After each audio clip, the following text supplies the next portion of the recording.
morning, ma'am. My name is Gracelyn Jhoy Bigalbal, and I will be your student nurse for this morning. I will be taking care of you from 7 a.m. to 1 p.m. So for safety purposes, may I hold your hand as I check for your ID band? Okay. So Miss Micaela, what do you want me to call you? Mika? So Miss Mika, do you have past health history? None. Okay. So now that we know that the patient can understand us, it is important to verify the patient's identity and of course ask them on how they would like to call during the assessment. So it is also important to verify the patient's identity and of course explain the procedures to them so that they will know how they can participate during the assessment. So Ms. Mika, the procedures that I will be doing is that I am going to check some part of your nasal, mouth, throat, and neck. And there will also be a procedure improvement that you should follow. Is it okay with you? Yes. Okay. So if you feel uncomfortable, feel free to raise your concerns and all the informations that I will be getting is secured and it will be safely handed to the doctors. So am I clear or do I need to repeat it for you? It's okay. Okay. So before we start with our assessment, let me perform the hand hygiene first.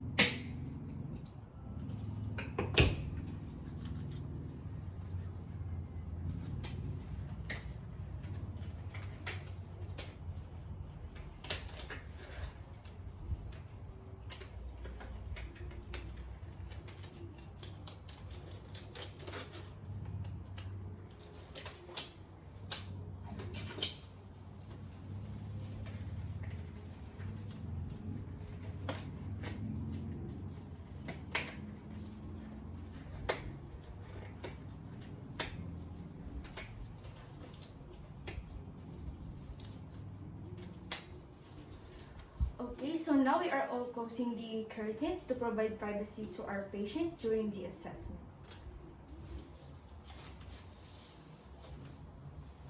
Okay, so as you can see, the patient is well groomed and she behaves according to her age.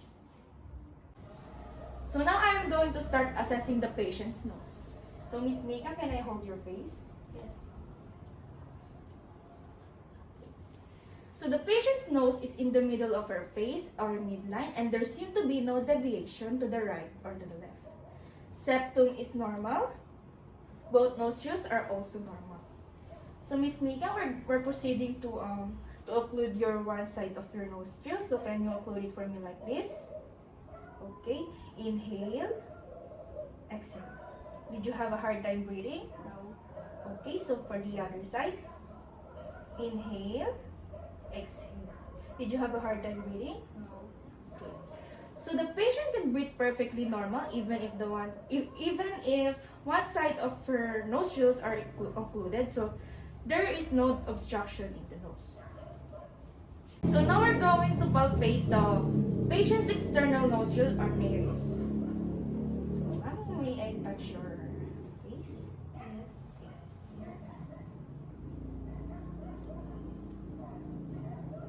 Do you feel any pain? Okay. So now I'm going to proceed to checking the patient's internal nares. So Miss Mika, I'm just gonna put my hand on your forehead and tilt it back a bit, okay? Okay.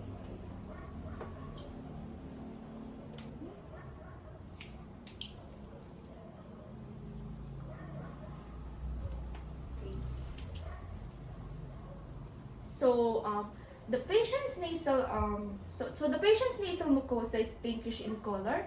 There are no swelling, there are no foreign bodies, there are no presence of exudates, and there are also no septum perforation. So now we're going to check the patient's sinuses, the maxillary and the frontal. So Miss Mika, is it okay with you if I'm going to touch your face again? Yes. Okay.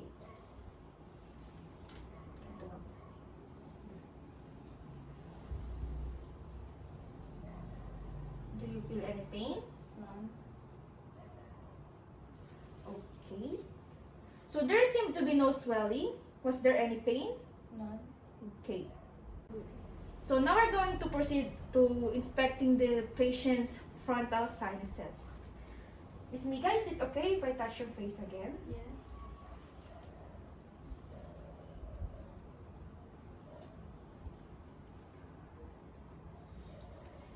there any pain? None. Okay. So there are no swelling and there is no pain as per the patient. Now we're done assessing the patient's nasal. So now we're going to proceed assessing the patient's mouth and lips. So Miss Mika, can I hold your face again? Yes.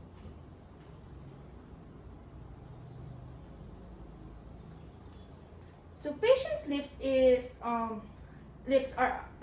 are symmetrical, both to the left and the right, and there are no lesions, there are no bleeding, there are no edema or any problems with the lips. So Miss Mika, can I touch your lips? Yes.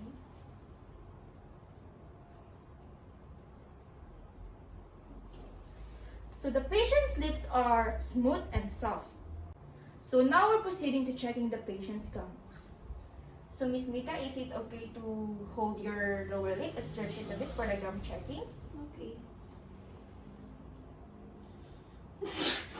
Bitaw! Bitaw! Ayun! Ang dami ko. Ang babalat. Ano to? Eh, di ba? Dinilatan ko. Sige.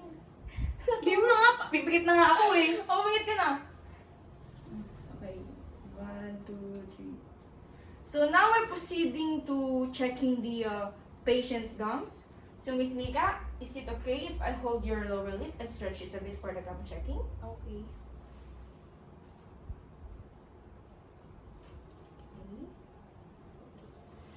So the patient's gums is pinkish in color and moist, and proceeding to checking the patient's gums. So Miss Mika, is it okay if I hold your lower lip and stretch it a bit for the patient's? Okay. Hit lang for the patient's gum. 1, 2, 3, go. So now we're proceeding to checking the patient's gums.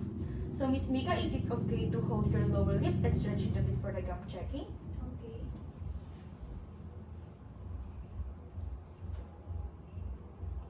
Okay. So the patient's gums are pinkish and moist, and also the patient's gums are even. And I didn't see any lesions on the gums either. Now proceeding to checking the patient's teeth. So Miss Mika, could you smile for me? Could you open your mouth, please? Okay. So the patient's teeth is 29, and which is it is normal for a 19-year-old like her, and the dominant color of the teeth is slightly yellow tinted, and there is no malocclusion. So now we're proceeding to checking the patient's tongue using the tongue depressor.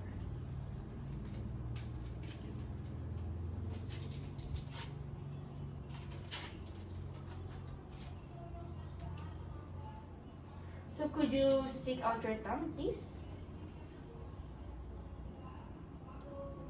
Do you feel any pain? Okay. Okay, so there seems to be no swelling, no pain, and there is no presence of exudate. And also the tongue of the patient is in the midline. It is also not deviating to the right or to the left, and then the frenulum is thin, straight, and it is also in the midline. So now we're going to check the patient's uvula. Along with it is the soft palate. So Miss Mika, could you say for me? Okay.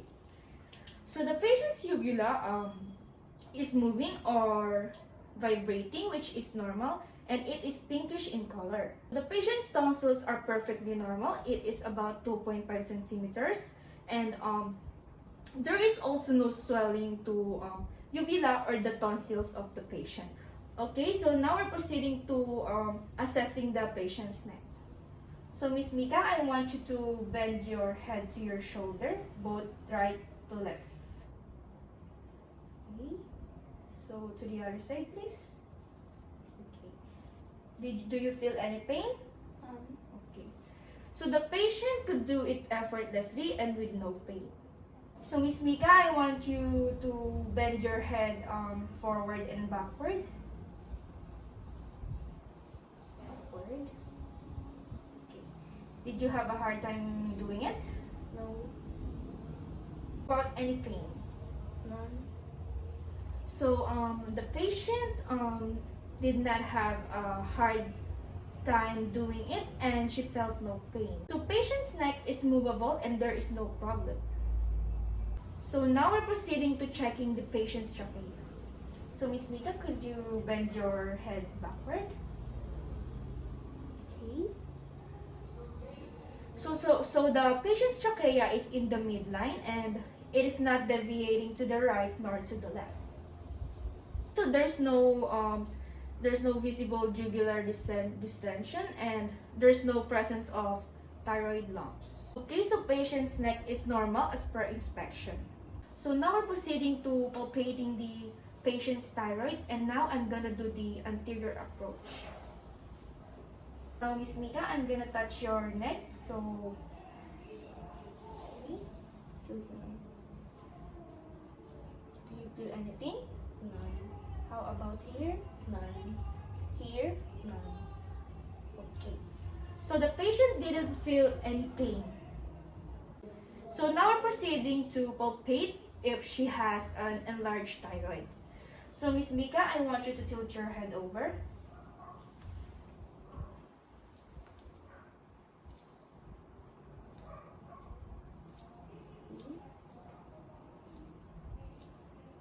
Tilt it to the other side, please. To the other side. Okay. Do you feel any pain? None. Okay. The patient feels no pain and there is no enlargement of the thyroid. The thyroid is smooth, pliable, and non-tender. Now proceeding to assessing the patient lymph nodes. So Miss Mika, I'm going to touch your face again. So tell me if you feel any pain as I touch it. Do you feel any pain? None. How about here? None.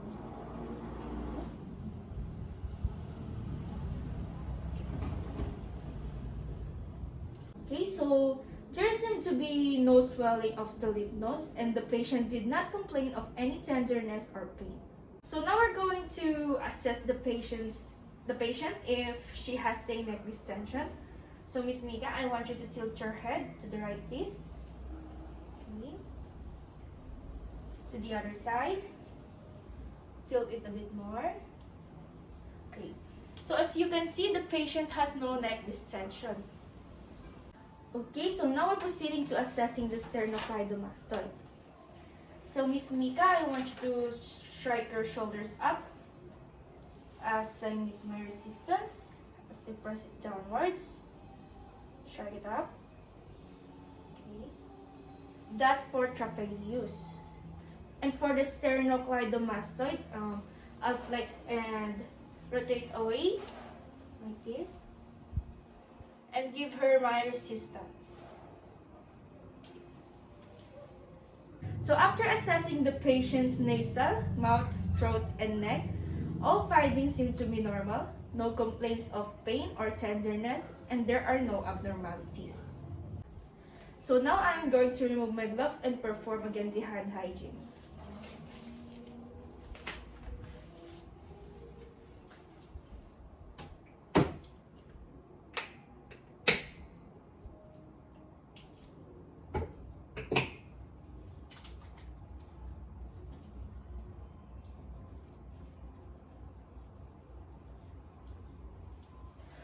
Okay, so that's